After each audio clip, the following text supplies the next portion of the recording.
Today we're discussing the neighborhood that my clients cannot stop moving to. I'm excited to show you what it is. So there's one particular neighborhood in Spokane that is kind of standing out above the rest, and my clients have been moving here kind of in droves or asking about it constantly through this YouTube channel, or once they get to know Spokane and have had an opportunity to drive through this neighborhood, they realize that there's really something special here. So the neighborhood we're talking about today is the River District in Liberty Lake. Now the River District is a community that has been built up by Greenstone over many years, and there's still some development going on, which we're going to talk about how you can get into this neighborhood if it is something that matches what you're looking for in your move here to Spokane. So I'm excited to talk to you just about where it's located, what amenities this neighborhood has, what makes it so special. So let's jump right into it. So the first thing we're going to talk about is the location of the River District. So the River District is located on the north side of I-90 and is in what we call North Liberty Lake. It is part of Liberty Lake, but it's on the north side of I-90, where the majority of Liberty Lake is on the south side of I-90. So when you live in the River District, you're actually conveniently located 22 minutes from downtown Spokane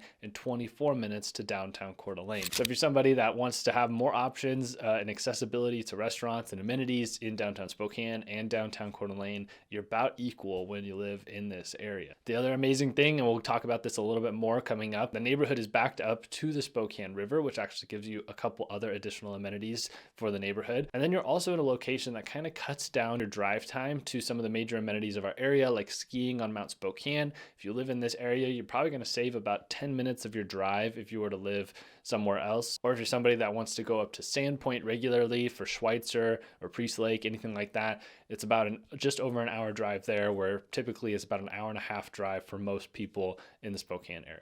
So when you have a great location, you tend to have great amenities as well. And so there's been a big draw to this neighborhood because there's a combination of great housing, which we're going to talk about in a second, which has drawn great businesses, small businesses, restaurants, because it's surrounded by great amenities, which actually not only brings in people that want to live in the neighborhood, but there's kind of like a tourism aspect to this neighborhood as well. People from other areas of Spokane come to this neighborhood to like hang out and enjoy the restaurants in the area. So let's talk about some of those amenities. So some of the amenities of the River District include, one, the amazing parks that are in the area. So you have Orchard Park, which is the huge central park, huge play structure, splash pad, and in the winter time, this turns into their Winter Glow, which is like a winter walk through. The whole park is just completely decorated in winter Christmas decorations, and the lights are super awesome. I'm sure we'll have some video footage of that for you.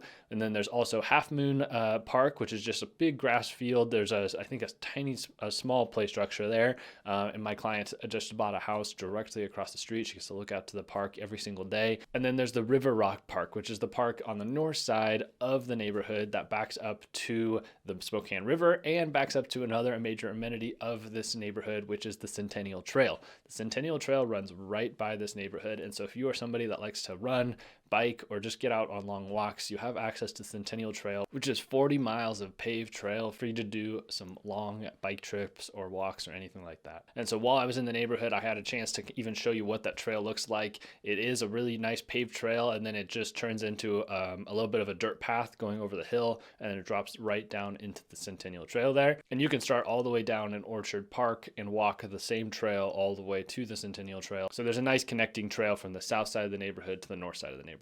Now, the other major aspect of this neighborhood is the food, because there are some amazing restaurants that have moved into this neighborhood that are really causing that kind of tourist aspect that I was talking about. So the most long-standing restaurant there is actually their ice cream shop, which is called Annie's Ice Cream. Absolutely amazing upscale ice cream in the neighborhood. TT's Barbecue has moved in next door, which we all love them at their location in the South Valley, so they opened up a second location there. Versalia Pizza, which has been a long-standing pizza place in Kendall Yards. I was enjoying them 10 plus years ago when they were just a mobile brickstone oven that they would hitch to the back of a truck. They would park it at a bar that was across the street from my house that I grew up in. But then additionally, you can take the Centennial Trail down to the other side of the neighborhood, because there's kind of a gap in the neighborhood that we're going to talk about in regards to new homes that are being built. But you could take the Centennial Trail, or you could just go straight down Indiana Avenue. The traffic flow is very slow on Indiana in this area. And you have another section of restaurants towards Hazard Road, which then is on the other side of that goes to the 55 plus community Trutina. So you have New Love Coffee in that area, nice coffee shop. It's connected to Greenstone's design room. So if you want to go check out like all the finishes and things that you could pick out, customize customize for your own home, you can go grab a cup of coffee and then go explore their design studio. So check out all the tiles, flooring, everything that they have there. You have Three Ninjas, which is a great restaurant. They do everything. I mean, they've switched around their food, and it always turns out amazing. So go just try out what they've got going on. But right now they've got different like rice bowls, handheld like sandwiches, like they have cheesecake, po' boy, banh mi's, and then a bunch of different very interesting tacos as well, not like your standard tacos. So great lunch spot there. And then recently, Emery's opened up. They're a meadery. They've been working to open up for quite a long time, and they finally opened. I tried to visit them the other day, but they were shut down because of a maintenance issue. So I'm going to have to get back out there. And then most recently announced is Tamale Box, which Tamale Box has opened up a shop in Kendall Yards recently. And it's like my number one favorite restaurant in Spokane right now. The tamales are absolutely amazing. The prices are really good. So definitely worth checking out anytime you're in town. So there's really just not many other neighborhoods in Spokane that have just so many great restaurants and parks within like very, very much walking distance of any house that you have, or within a 1 to 2 minute drive. So I think that's a huge benefit of this neighborhood. And it's going to be the reason that it keeps growing and drawing more people, is because of the amenities that are built right into the community. Now, another great benefit of the River District is the schools. So you actually benefit from a lot of brand new schools. So Selkirk Middle School is just outside of the neighborhood on the south side of Mission. And that one is relatively new. I don't know the exact date it was built, but it's a very new school. Then if you have high school students, they've recently built Kramer Park Way, which is a bridge going over I-90. And so that makes it actually very accessible and a quick drive to the new Ridgeline High School, which is a massive campus, beautiful high school. It's kind of like it's the newest high school in the Spokane area. It's really kind of state-of-the-art stuff. And it's really now, with that bridge, a super fast drive, because you don't have to drive all the way down Country Vista Drive into Liberty Lake and back around. It's kind of more of just a straight shot to the River District neighborhood now. And then if you have elementary school students, Riverbend Elementary is actually the farthest from the neighborhood, but it's just a straight shot down Mission, not too far, less than a 5-minute drive from the neighborhood. So overall, just super convenient in terms of getting children to school, and like your traffic time being very little in regards to getting them to school. All right, so let's touch base on housing in the neighborhood. So currently there are 4 active properties, but there are 26 pending. So that shows me that there's actually a decent amount of turnover in the neighborhood, decent amount of properties that have been put for sale, but they're selling really quickly. And that just continues to show the high demand of the neighborhood. But if you were looking to get into this neighborhood, what are some of the prices that you can expect? So you could go in and buy a 3-bed, 2-bath, like 1,100 square foot home for about $425 to $450. You can buy a 3-bed, 2-bath that's a little bit bigger, maybe with a basement or something like this one, 2,200 square feet, 3-bed, 3-bath. I think 3-bed, 2.5-bath for the mid-5s. And then you can get up into the mid to high 6s when you're looking at a 5-bed, 4-bath, upwards of 3,000 square feet. So in regards to pricing here in Spokane, it's just above the median. It starts kind of at the median price in Spokane and goes above that.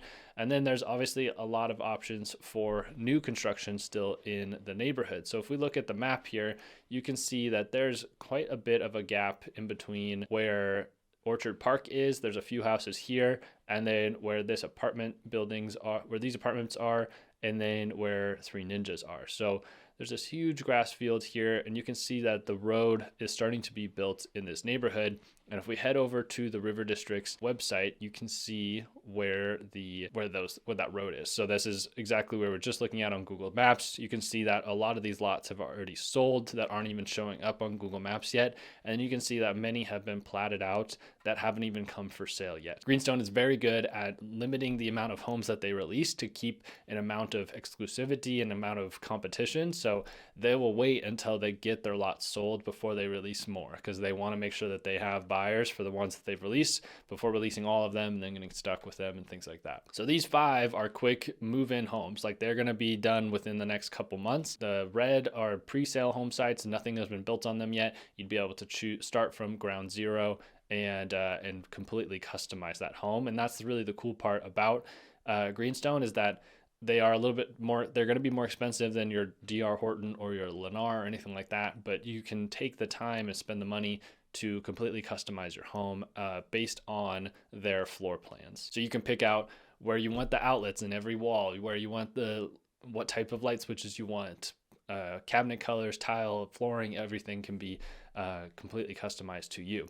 And so looking at the base prices of the pre-sale properties that they have, it starts at $493 at the lowest and at $661 at the highest. But you need to understand that you're probably going to spend a minimum of like $30,000 in upgrades. They said that many people are spending $70,000, $100,000 to $150,000 in upgrades on these. So just because you see this number, that doesn't mean that it's the number that you're going to get. This is the base model. So you can definitely work to be patient and find a resale home that fits your needs. But if you are somebody that is looking to find a great community that is good for all types of people, because I have all types of people moving into this neighborhood in all different stages of life, and there's still a lot of development going on, and you could put your name on one of these lots that is being platted out right now. So if you have any more questions about the River District or any other neighborhood in Spokane, I'd love to help you make the move. My name's Haydn Halsted, your local real estate resource here in the Spokane, Washington area. Thank you so much for watching. Make sure to subscribe, like this video, and if you are moving to the area, make sure to watch our 10 reasons not to move, just so you can make sure that this is the right move for you. Thanks so much for watching, and we'll see you in the next video.